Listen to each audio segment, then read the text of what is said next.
Welcome back. A Brooklyn-born brand has opened its second location in the South Bronx. This new cafe in Mott Haven is making waves not just for its drinks, but for the mission that's rooted in culture, comfort, and community. Joining me now is the founder of Kofee. We've got Rohan Duggal, and thank you so much for being with us. Thank you for having me. Hey, first of all, welcome. Thank you. How does it feel to be in the Bronx? I love it. I mean, my wife, she owns a liquor store in the Bronx called Mott Haven Spirits. So that's how we first got introduced into Mott Haven. It took us a little time to open that location, but within that time period, we got to really explore the Bronx, and we really saw that unlike any other borough, the community aspect is huge here.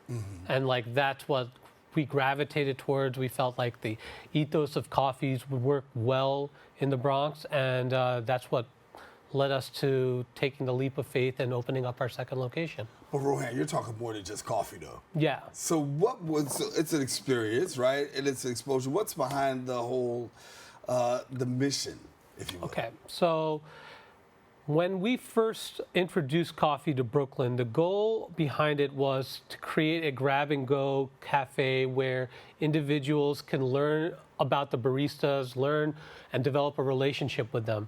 And it was more than just a cafe experience, it was a community vibe. You know, the name Kofee, it's a Hindu word that determines coffee. It's spelled out coffee. And ultimately, we wanted to take the South Asian vibes of India and bring that into the culture of the space itself.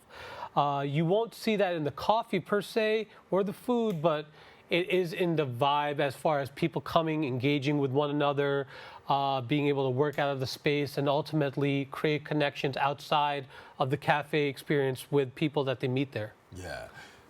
Community is big. It's Yes. huge here in our borough. I mean, you know, people are always patronizing local businesses, restaurants, and the like.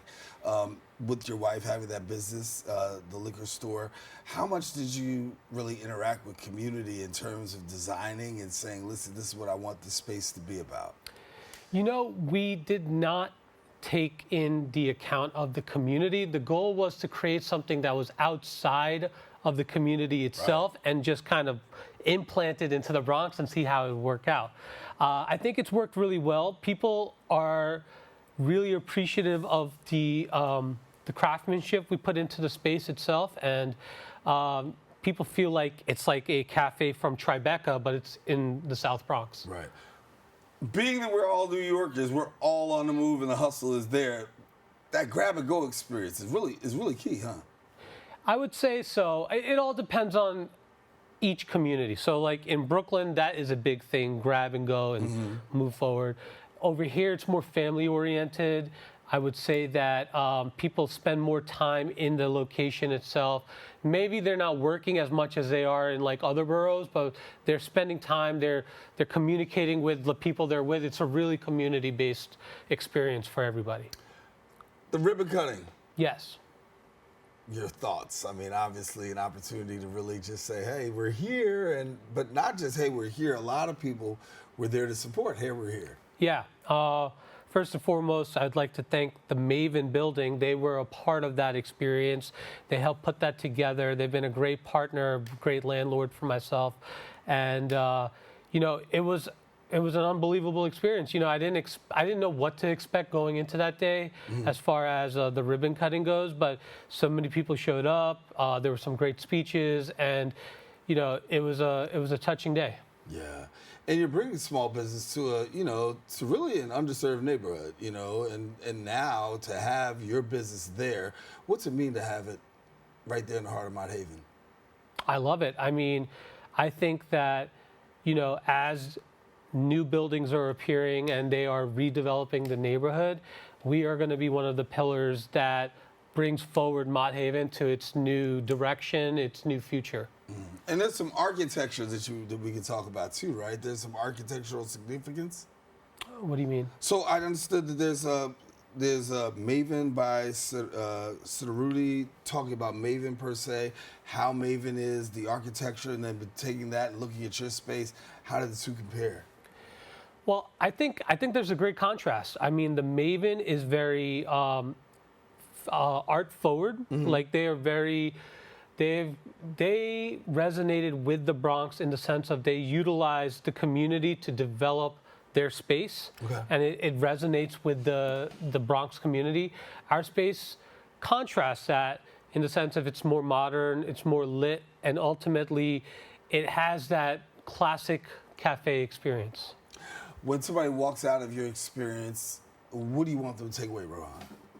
I want them to honestly just be happy with the people they interacted with there. And it's, I'm okay with not having the greatest food or the greatest coffee, but the best people I want working with us. And ultimately, I want people to be like, well, Carlos was great. I want to go back for Carlos. You got menu options, but then you also have wellness options as well. Like you're really connecting with the, menu and wellness forward.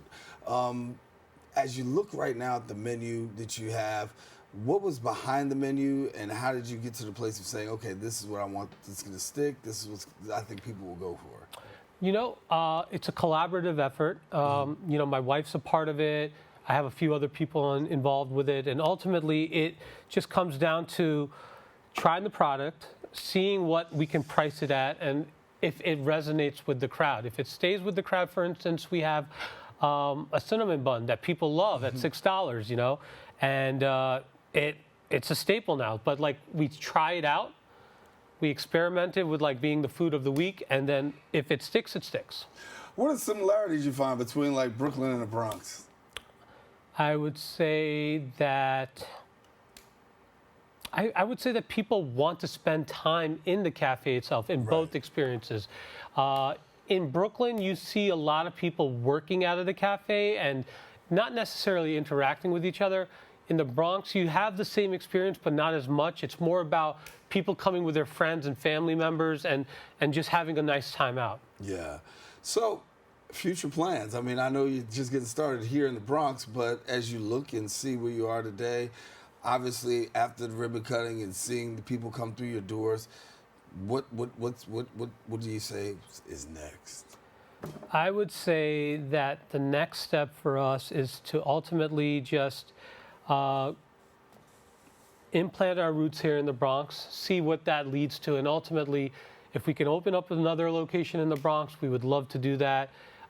If it's somewhere else that has the same vibes and community feels of the Bronx, we're open to that as well. It's more about just really just making sure that this one that we opened is a success.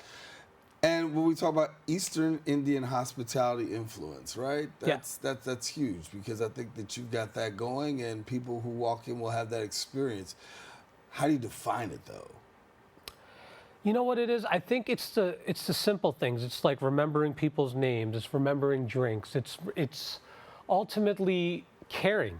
It's like, if you're telling me a story about something very personal, it's not me just glancing at my phone and not really listening. It's actually listening and saying, hey, you know what? I empathize with you. Mm-hmm. That hospitality is huge. Yeah. And obviously I know that your staff is well trained, but obviously, in today's day and age, there's so much hustle and bustle that people just sometimes don't even keep up. But it's almost like you've got this, sacred space, safe space where people can actually come, breathe, take it all in, and at the same time have good coffee and a good menu and walk away with like an experience. Exactly. I mean, we have been able to define the brand based off of just the customer service experience, off the in-house pastries, and ultimately just having this community safe haven where we try to develop as many relationships as possible with community leaders in the area. Yeah. Deion Sanders out in University of Colorado has a saying that says, "We're coming." So I want to let you know. Daren Jaime says, "Thank you. I'm coming." Appreciate you. Rohan, it's a pleasure. Thank you so much for being with us. And he's the founder of Kofee. They've come from Brooklyn right now in the borough of the Bronx. Now, if you want to visit them, go visit them. 2413 3rd Avenue, Bronx, New York. For more information, you can definitely follow them on Instagram at Kofee NYC.